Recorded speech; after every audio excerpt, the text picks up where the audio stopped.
the music too loud?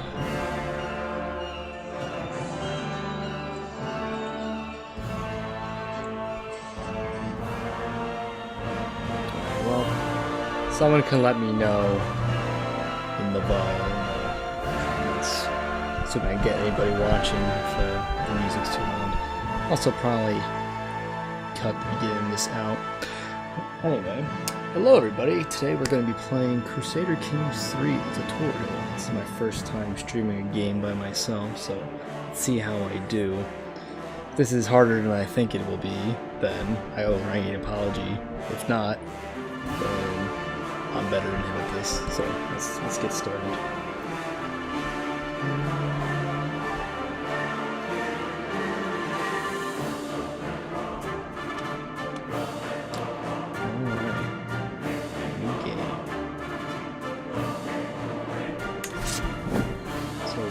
No mods on, no DLC on, so no DLC, it's all off. I'm doing this so it's easier to see what the base game is like for people wanting to learn how to play the game, because most people are probably just going to buy the game outright before they buy the DLC, so I think the DLC makes it more fun, but just for this tutorial campaign we're going to be doing, we'll turn the DLC off. I also turned nudity off so I don't get demonetized, but I'll double check that.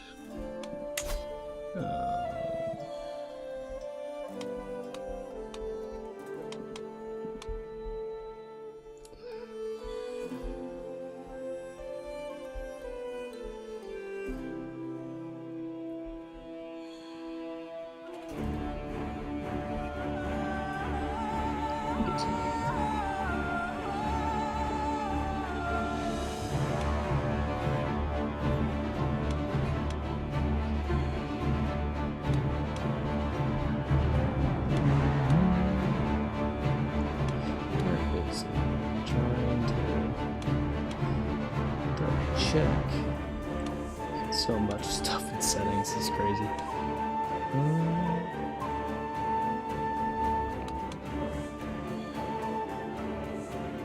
I guess I can double check that when we get in. But yeah, so we'll be playing the Rags to Riches bookmark, Legends of Crusader Kings 3, 15th of September 1066 AD. Throughout Europe, families fight and scheme for power. A lot of land lies disputed as battles are won and lost, and dynasties come and go as the rulers are outmaneuvered. Kings of old are being replaced while newcomers reach for the stars. Which will you be? I'll be King Murchad of the Briain of House Briain in the Dál-gcais Dynasty. I've played as this character twice before, both for tutorial runs. First time I got deposed upon I almost united Ireland, and then my heir immediately got deposed. My second campaign, I took over France as Ireland, and then formed the Empire of Francia, and then held it until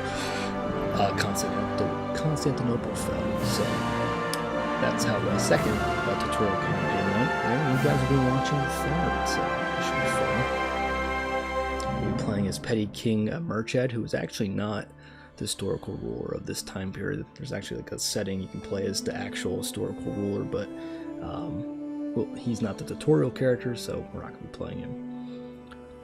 So yeah, Petty King Murchad, 39, the Duke of Munster. It's a feudal hierarchy. Brian is his son and an heir, and then Briain is his aunt.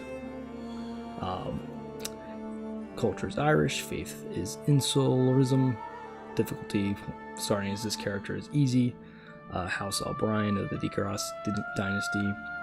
Legends of Crusader Kings 3. In the beginning of the 11th century, the high kingship of Ireland has fallen in and out of House Brian's grasp, as the Irish noble houses have warred over territory against each other and Viking settlers. Yet while hailing from a line of men deemed destined for kingship, not much is known about Murchad's brief reign over the smaller area of Munster.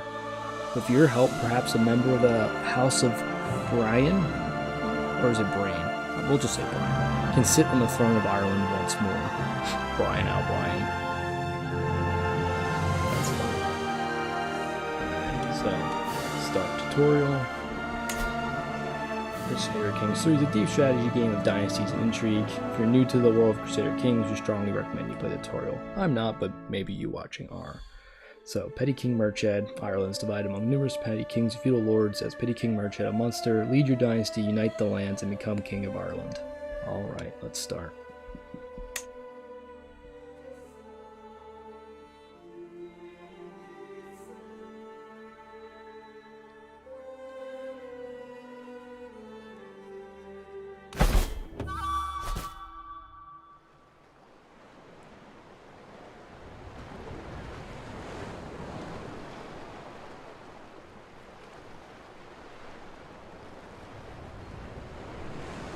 Alright. Welcome to Crusader Kings 3. You are a medieval ruler. Your reign may be brief, but through your heirs you can bring your dynasty to prominence. Land is yours for the taking by the way of the sword or through marriage, while clever diplomacy can extend your reach far beyond the wildest dreams of any conqueror. We're going to do the advanced tutorial. So buckle in, everyone. First number 6.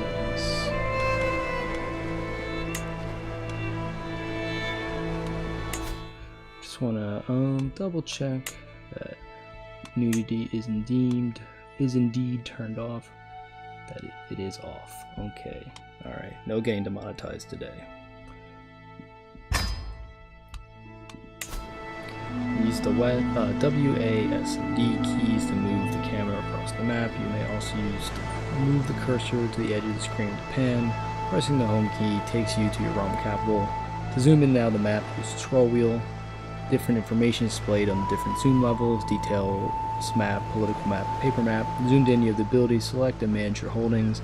Zooming out gives you an overview of all realms. Alright, next. Crusader Kings 3 spans hundreds of years and many generations. Right now, time is standing still because the game is paused. For this part of the tutorial, we'll keep the game paused while we walk you through some game concepts. Nested tooltips. 1. Basics. Key terms are marked with the blue highlight text. This means you can hover your cursor over the words to open an informing tooltip. These tooltips may also have highlighted keywords which can also be hovered. It takes a couple of seconds for a tooltip to lock in for mouse overs. To continue, place your cursor over the highlighted text to open the tooltip. Hover over the word meat inside the tooltip that opened.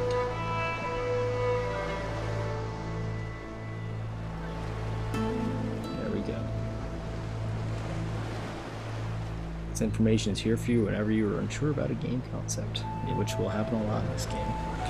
Even move your cursor inside a tooltip for even more information. It is neat.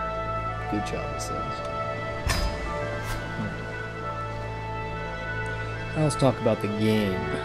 Everything takes place on the map before you. The world consists of large and small territories, landed titles held by various rulers. Titles are represented by elaborate coats of arms shown as icons on the map. The icon representing your realm is that of your primary title, the most important and prestigious title you hold, which for me is Petty Kingdom of Munster. I also have Earldom of Thomond and Earldom of Ennis, and I have a claim in the Kingdom of Ireland.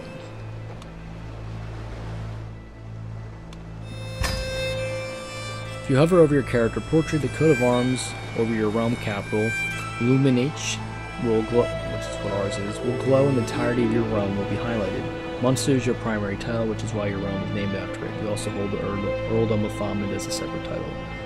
Yeah. If you zoom out, it will read Munster on this part of the map because you are the top ruler of the area. Let's go. As a ruler, you can only hold so much land of your own. You will often have other rulers help with the administration of the realm by holding land titles within your borders, making them your vassals. Find your own land, your domain, press the home key and zoom in. Once closer up, you can see the blue labels on the baronies that belong to you. In this case, it will be Luminate and Ennis. The Earldom of Ormond is held by your vassal. Okay, which should be this guy. You may play one of many characters in this world represented by a character avatar. Your character is the ruler of the realm. You will need to make sure that your dynasty survives and thrives throughout the ages. Your titles give you power and control over territory as well as other characters who might hold titles and lands of their own. Maybe even other players do that. Alright, I'm gonna click on my character. Characters have skills indicating their proficiency within a certain field. Some are great talkers, while others prefer to make their intent clear in the battlefield. The main skills are diplomacy, martial, stewardship, intrigue, and learning. Diplomacy is improving others' opinion of you. Martial is raising and commanding armies. Stewardship is managing your personal lands. Intrigue is scheming and finding secrets. Learning is studying theology and technology. Characters also have traits which can affect skills as well as how they react to things. These are illustrated by icons in the character view. Some traits tell you about a character's personality, like fickle, calm, or generous. Other traits are specific to show how a specific character has lived their life, such as education trait or commander traits. I am temperate, gregarious, and impatient. So temperate gives me a stewardship boost and a small health boost. Courtly vassals have -10 opinion. Temperate characters have +10. Gluttonous characters -10. Virtuous to Catholics, Catholic opinions +10. Piety +1 a month. Zealot vassal opinion +10. According to this character, it's best to enjoy things in moderation. Gregarious, diplomacy +2. Extra influence. Extra attraction opinion, personal scheme phase length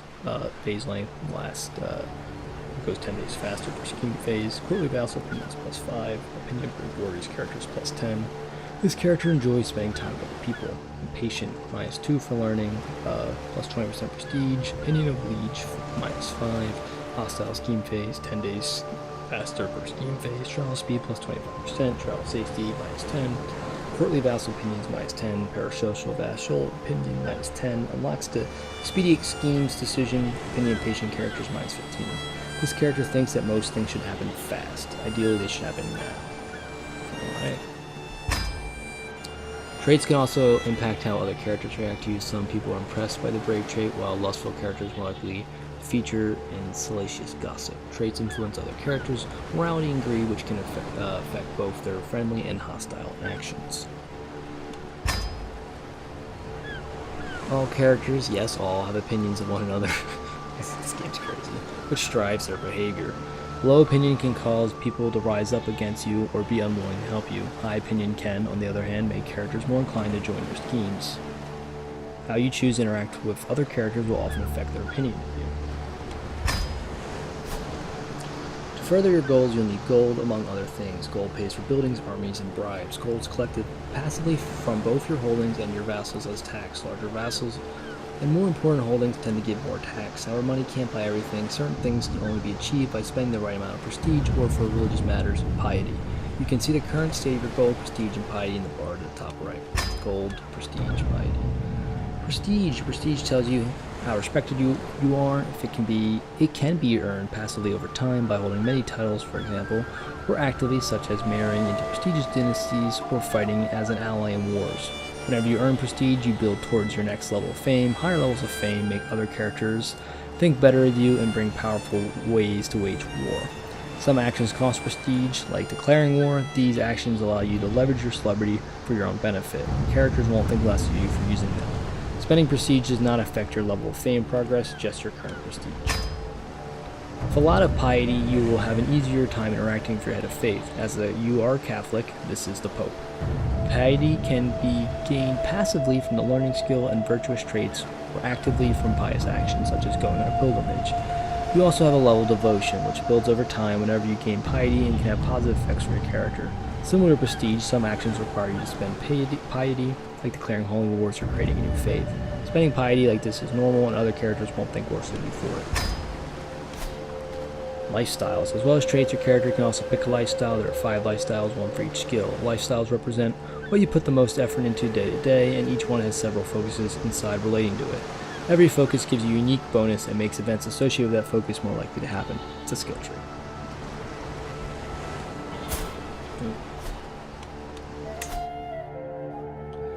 Click on a lifestyle to see its focus.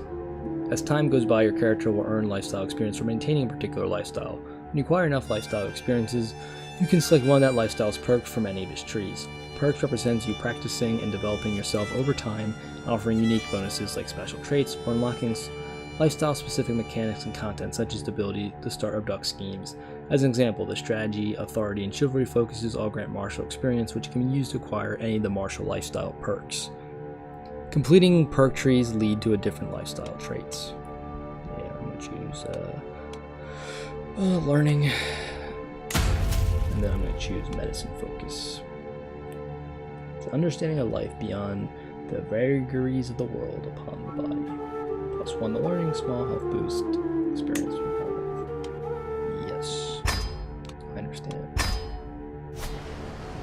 Now, having selected focus, we'll be able to move on to other people. Interacting with other characters is key to Crusader Kings 3. Oh, tongue-tied there. You have many options for how to do so. You can right-click on a character portrait, including your own, to get a list of potential interactions such as arranging a marriage or initiating a scheme. It's also where you start wars, so let's save that for later. Yeah, my heir, Brian. Brian Murchad Brian. I know it's probably not how I say my house's name, but I'm going to continue to do so, because I think it's funnier to call it House Brian. Yep, it's my heir. For now. Now, having selected a focus, we can move on to other people. Oh, yeah, I read that. Oh, yeah, I did.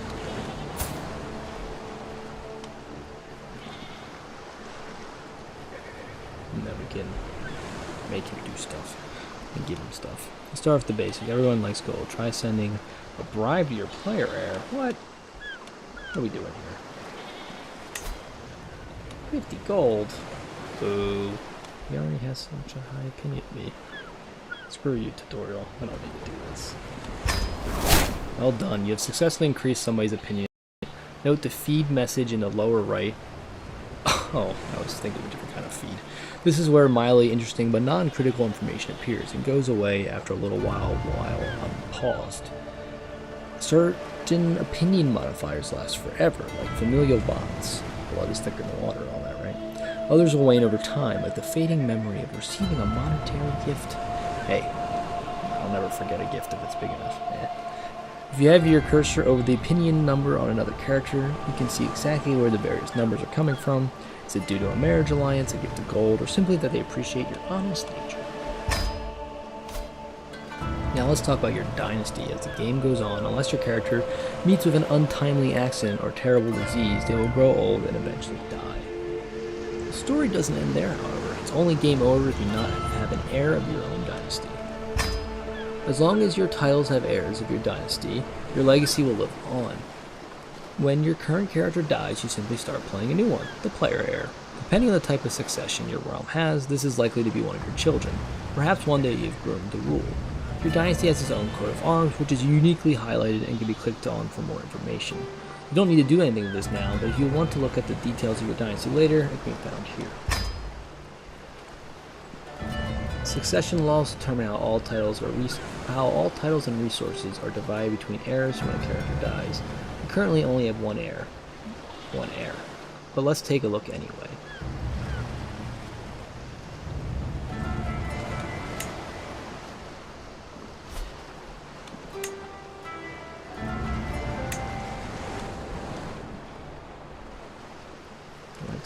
Oh yeah, no. This one I was thinking of doing. As a member of a dynasty, you also have renown, shared by everyone in your dynasty. Renown grows in several different ways and reflects how infamous or famous your dynasty is, rather than just you. Increasing your renown will echo down the generations for your descendants, raising your level of splendor.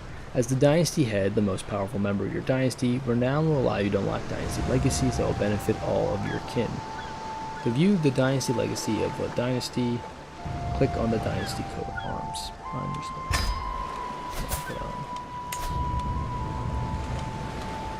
So yeah, we're House Brian. We're a cadet branch of the Dál-gcais. Alright, we're just gonna call it the Dál-gcais. Dál-gcais? Alright, this is actually, how the hell do you say that? We're gonna call it the Dál-gcais. the Dál-gcais Dynasty, and we're House Brian. Let's get married already. For married characters in your domain, you can set up your marriages. Already, I'm the guy's 39. Or betrothals by right-clicking on the character and choosing find spouse or arrange a marriage.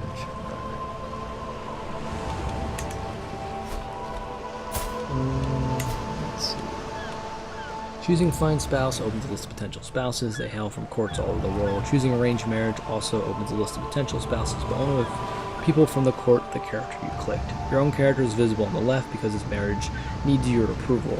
Whoever is the liege of the other spouse will appear on the right side, as the union will need their approval as well. Arranged marriage can be useful for matchmaking between your courtiers or for setting up a specific marriage alliance. For now, fine spouse is more relevant for our purposes. Yeah, we're gonna alliance power.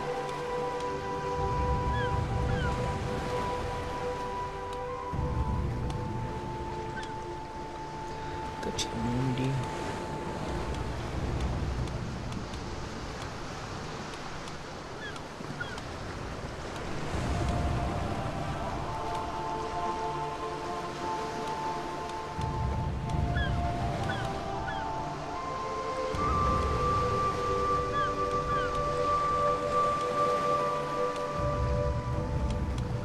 We'll go with, we'll marry a princess. Princess Ingrid Haldaster of Norway. Daughter of King Harald IV. Alright. Children will be born in House Brian. Chance of children, medium.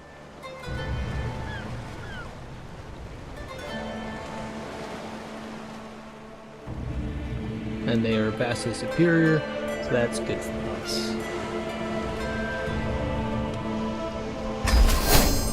Alright, now an alliance is formed with King Harald IV, the hard ruler of Norway. To the benign petty King Murchad of Munster, I gladly accept your marriage proposal. You'll be joined with my daughter, Ingrid, in matrimony. May God grant you long life and many children. Signed, King Harald of Norway. Nice. Next. Many factors to consider when choosing a spouse. I chose the spouse. But yeah, you can filter it by potential alliances, skills, personality traits, expected fertility, and more. Some traits are congenital, meaning they might be inherited by your children. Perhaps some of a trait like that is a good place to start. Well, I already got married, so oh well.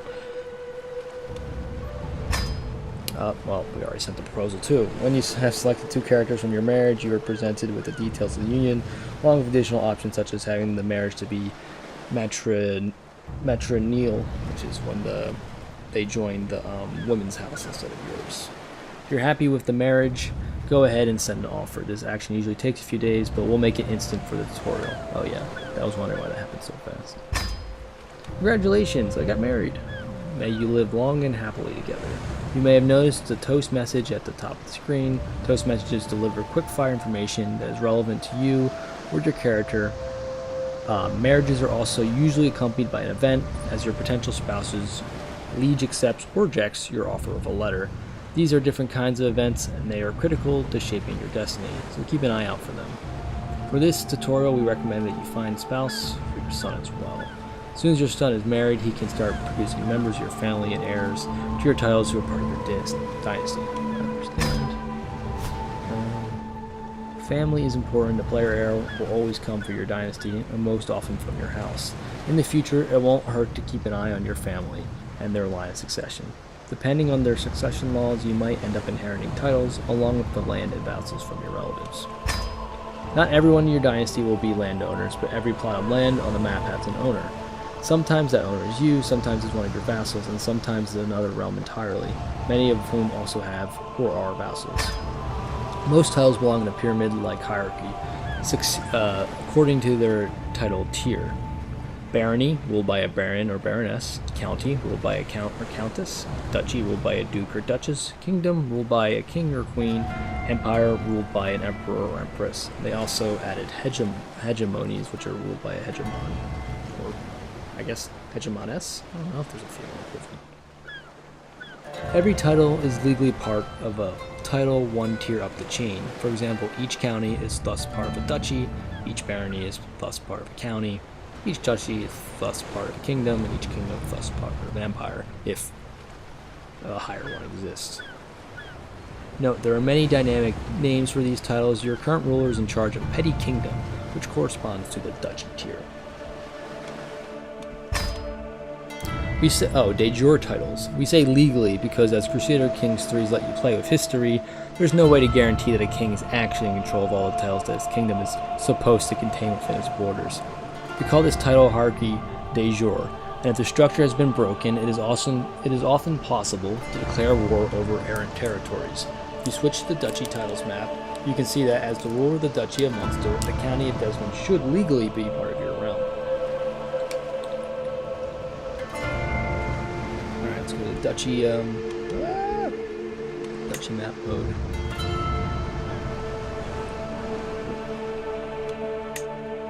Yeah, so Munster. I don't have Desmond. It should be mine, but it's not mine. I understand. Your holdings. The de jure title of Munster consists of 4 counties. Their names should be visible on the map. Thomond and Ennis held by you, Desmond held by a neighboring ruler, and Ormond held by your vassal. These counties are made up of smaller pieces of land, baronies, the individual holdings of a realm. Baronies can be castle holdings, city holdings, or temple holdings. Holdings provide different types of taxes, or holdings provide different levels of taxes and levies, as well as buildings that you can construct and upgrade, depending on the holding type. We suggest you start by upgrading the bastions and curtain walls of Munich.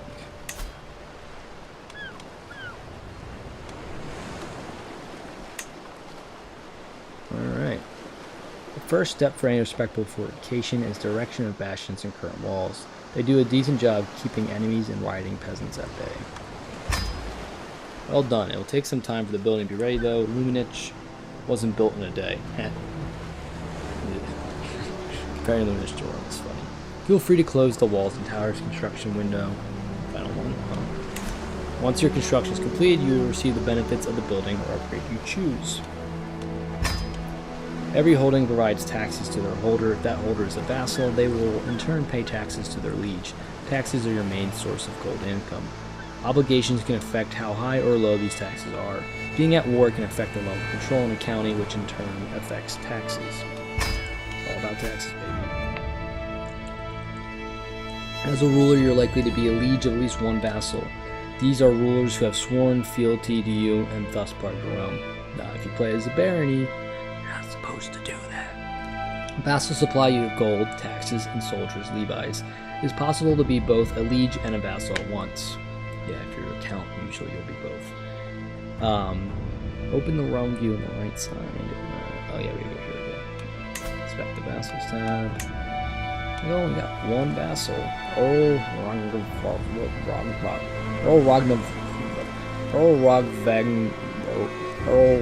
Rogvaldir II Earl Rogvaldir II Sigurdsson of Ormond. That is a brutal name to say. My God. Alright. At the top of the list is the rule of Ormond, whose land you can see on the map. This is the earldom, a county tier title inside your realm. Yeah, that was a list of my vassals. I only got the one right now. Come here for an overview of things such as your vassal's current opinion of you, whether they consider it a powerful vassal or not, and the level of taxes and levies they're currently providing you with. I don't think they're powerful. Oh, they are powerful vassals. It's worthwhile keeping your vassals happy. This keeps them out of schemes and factions against you. Yeah, that was good. No matter how mighty a ruler your character is, if your realm unites against you, either to oppose you through a war, or just to murder you while you sleep, your reign is bound to be cut short. Not necessarily true. You can put those pesky factions down. Some of your vassals might serve on your council, making their opinion extra important, as they'll be trusted with councilor tasks. There's a limit to how many vassals you can comfortably be in charge of before your realm becomes unwieldy. Going beyond this vassal limit affects taxes and levies provided to you. This doesn't matter for the tutorial, but when you start to build your own kingdom, be mindful of growing too fast. Yeah, I can come back to bite you. If you end up exceeding your vassal limit, you can grant lower tier titles to your vassals. Sometimes you can create a new high tier title, consolidate your power in a region, and strengthen your hold over the lower titles that you're subservient to your new title. Realm and domain. Your realm is the complete body of land and titles that you control, including the areas held by your vassals. Right now, for you, this means the counties called earldoms, due to your Irish culture of Ennis, Thomond, and Ormond. When domain is used, we are instead referring to the land that you own personally without vassals. So Ennis and Thomond would just be my domain, and realm will include Ormond. Some things that will happen will only affect your domain, Ennis and Thomond, while other things will impact your entire realm, the duchy, or a petty kingdom of Munster.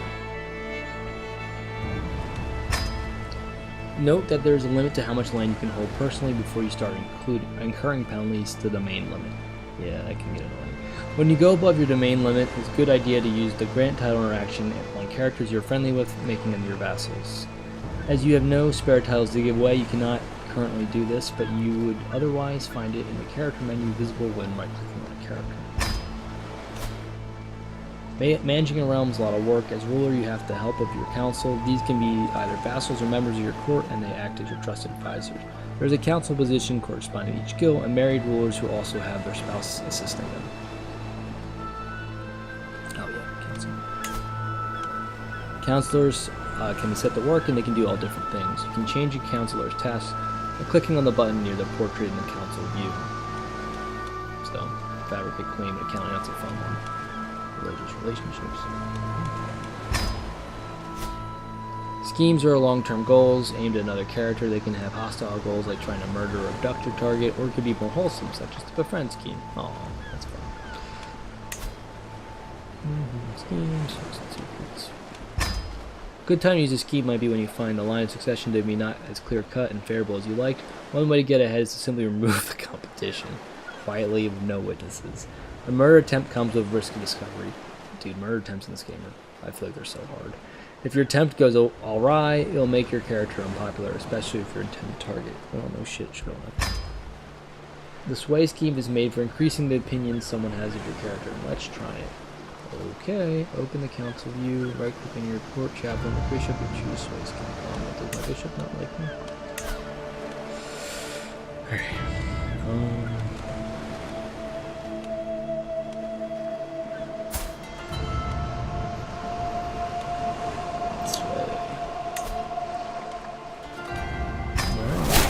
Excellent. Once set in motion, your scheme will slowly progress over time. This time becomes a conclusion. The time before a conclusion is reached varies based on the scheme's success chance, which can be affected by your relevant skills. In this case, it is affected by your diplomacy. If you're unhappy with your scheme, you can always cancel it by clicking the abandon scheme to the X button next to the scheme.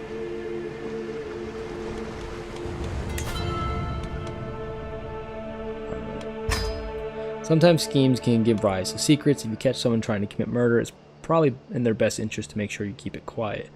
You can also blackmail them to gain a hook. Hooks represent a favor you can call in or hold. You can call in or a hold you have over a particular character, and you encourage or force them to do your bidding. As you play, you'll find many different ways to gain and use hooks. Experiment with them. Next, let's pretend you have managed to get a hook on one of your vassals.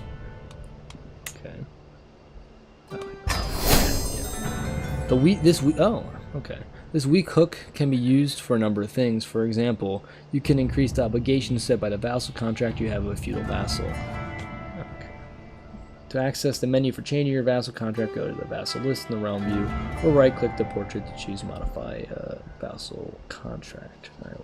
Modify vassal contract.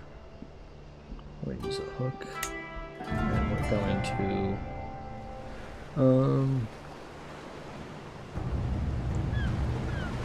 what taxes are levies? Can we do both?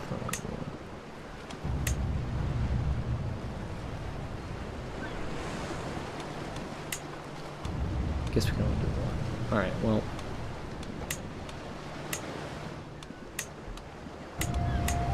Yeah, I'd rather have more levies. Okay. High Levi contribution. Sweet. War is an essential part of Crusader Kings 3. There are many concepts to cover, but for now, let's briefly touch some of them. Let's touch briefly on some of them. The most important events in any war are the battles. which are fought by armies. Most of your soldiers will come from levies, but you can expand your army by employing men-at-arms. Those come in handy. If things get really tough, you can also hire mercenaries, provided you have the gold. Military view. 1022. When a war starts, you can raise your armies with a single click of the big red raise all armies. It doesn't look red. Button that will appear together within the war score icon, the lower right of your screen. You can also, of course, raise all armies from the military view as well. Oh, yeah. When a war is over, you have to disband your soldiers before starting another war. It will also be costly to do so. Rally points are mustering grounds for the levies and men-at-arms under your command. This is where they will appear when called the war. To start a war, you need a legitimate reason, a casus belli, against another ruler. There are various ways to obtain a casus belli. You might have de jure titles that make you the rightful liege of your targets. You may have inherited claims, or you can pursue holy wars against nearby infidels. Although these are the most common, there are dozens of different types of casus belli for you to discover and use as you play. The easiest and most straightforward way to acquire claims is to use fabricate claim in a county. This is something your court chaplain sees to through one of his council texts. Yeah, that's pretty good. Almost there. Unpausing. Soon we'll let you unpause the game. There's a few things to go over first. Firstly, it's important to know that there are 5 different speeds available for you to play at. Press keys 1 to 5 to easily switch between them. You'll be able to pause or change the pace whenever you want. Secondly, for certain important events, the game will auto-pause for you. There's nothing wrong with playing at a lower speed, increasing the speed when things are quiet, or slowing it down when you go to war. Generally, we recommend you pause the game when inspecting menus or when you're faced with tough decisions. Yes, that's smart. Starting the game, unpausing. To start ticking in the game, unpause the game using the space bar or by clicking the play button in the lower right corner. This will let days, months, and years go by. Armies instructed to march will move. Events will occur on the screen. Letters will be sent, and characters will age. Find a speed that's comfortable for you. You can always change it later. What now? Now is the first task. Let's remind you, your neighbor, the Earl of Desmond, who his rightful liege truly is, happens to expand your realm, then so be it. Using the character interaction system that we went over earlier and selecting him via the map, declare war on the ruler of Desmond. You should already have a valid casus belli, as his title is a de jure part. As his title is de jure a part of your realm. For more hands-on experience, we will now walk you through what happens in flow of war.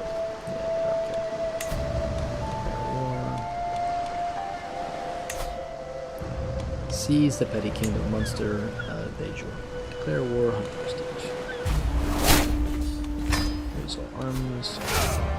You are now engaged in war. Next, you should rally your armies. A button has appeared at the bottom of your screen to help you. You can do this from your military view as well. Wherever your rally point is, this is where your army will gather and await your orders. Note you will have to unpause the game, press the spacebar for your army to gather more than a handful of men. Leave it for a few days and the armies will help you out. To move your army, click on the army.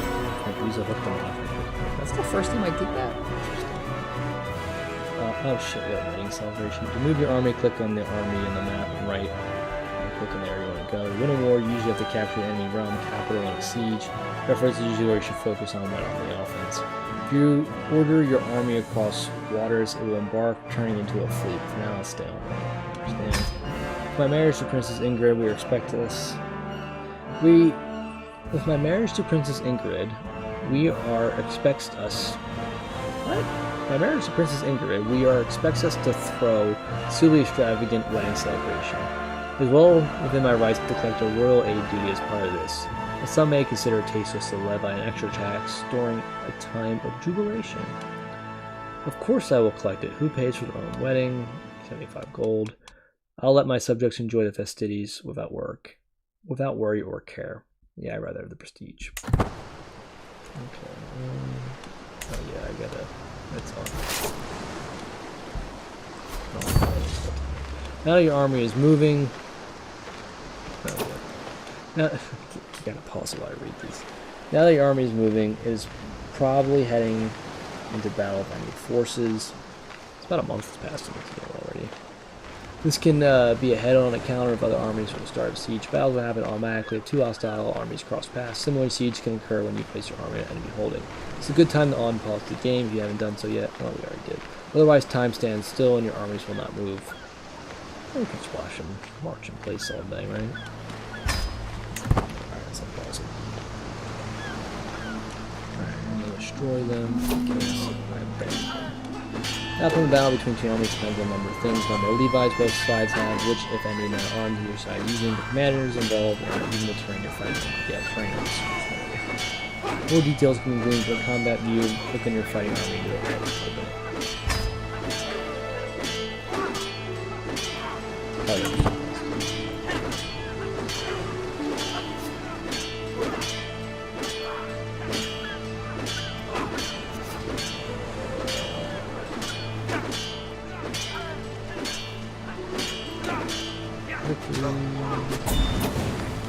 The army is attacking holdings. You can highlight icon spearheads to find out how it's going. Each side needs to win the sieges to win most wars. That's a crucial war score. Whenever a siege is won, it takes a few rounds of attack. The area will become occupied, changing its regular look on the map from a solid color to striped colors once it's done. Get an idea of who's winning the war. You can always look at the war score. This is the lower right corner. It goes from -100 to +100 and changes based on battles and sieges won or lost, as well as territory occupied. At 100 war score, you can force the other side to accept your peace offer. Conversely, at -100 war score, they can force you to accept their peace offer. All wars end in one of three ways: victory, white peace, or defeat. The exact consequences of any of these changes depending on the casus belli. The details for a specific war can be found by right-clicking your enemy ruler and selecting Offer Peace, or by clicking the war score icon in the bottom right and then selecting one of the tabs on the bottom of the screen. That's what it is.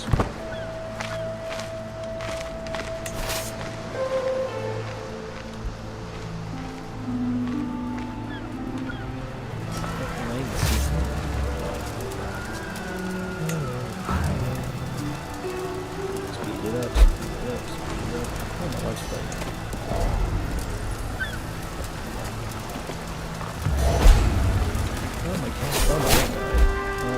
Rip my aunt.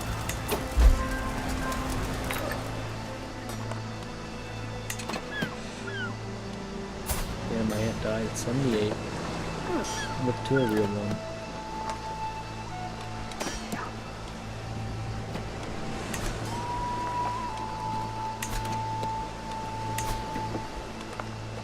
Oh, is she my spy master?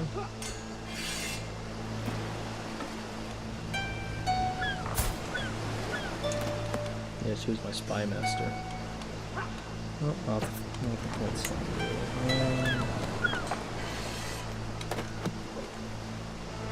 Roll point.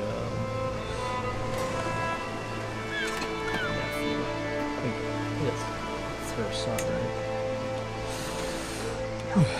The war score is at +100%. You're now able to enforce your demands by clicking the war score icon to open the war view and then select the force demands at the bottom of the screen.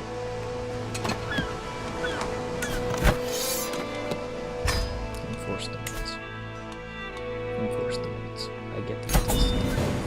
Greetings, Petty King Murchad, Munster. May your kingdoms rot in your living body. You are a much greater foe than I imagined. In order to put an end to this bloodshed, I will comply with your demands. So be it.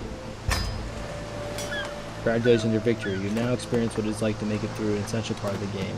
The tutorial lesson ends here. However, pieces of advice will still occasionally appear as alert icons along the top of your screen. Click these advice alerts to learn more about certain situations or systems that you are dealing with. Thanks for staying with us, and good luck.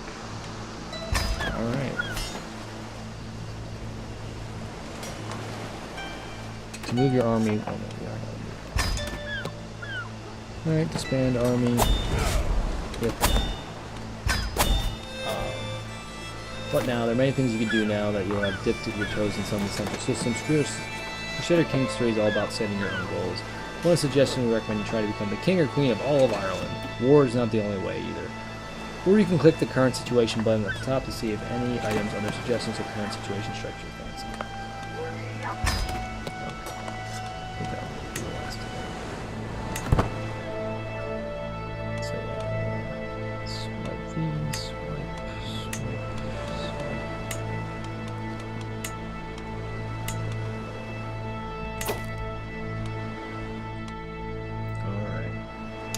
Well, everyone, we're gonna call it there. This was just to show you guys how to do the tutorial. We'll continue this campaign another night, and we are going to play this all the way to the fall of Constantinople. Again, there are no DLC in this, and there's no mods. We're just doing the base game. But first, let's go around. Briain of Munster. Petty King, Murchad, Dál-gcais of Munster.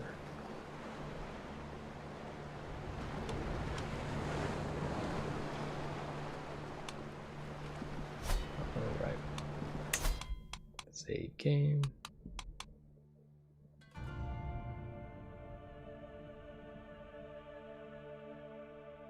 Am I not logged in my parents' account? Anyway, we're gonna save the game.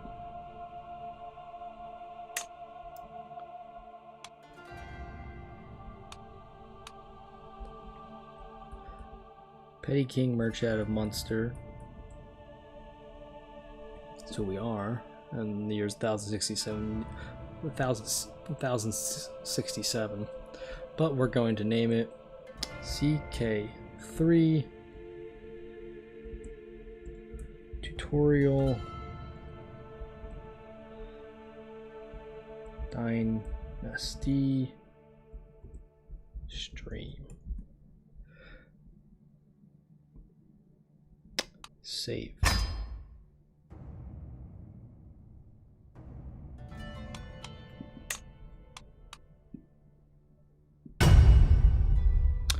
And that's it for everyone.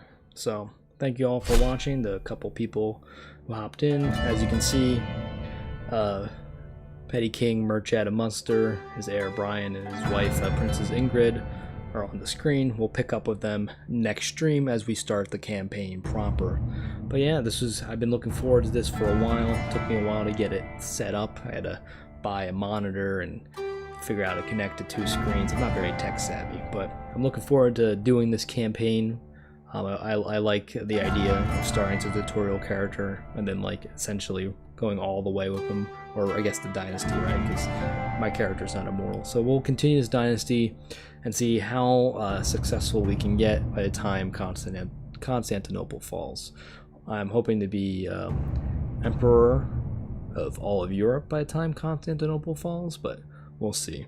Last time I was only able to get Ireland, most of France, most of Italy, and then like pieces of the Mediterranean, like Sardinia, and then like the coast of North Africa. But we're gonna go for it all this time. But yeah, I'm gonna be signing off now. Thanks you all for watching. This is Iron Mandrill signing off. Catch you guys in the future. See ya.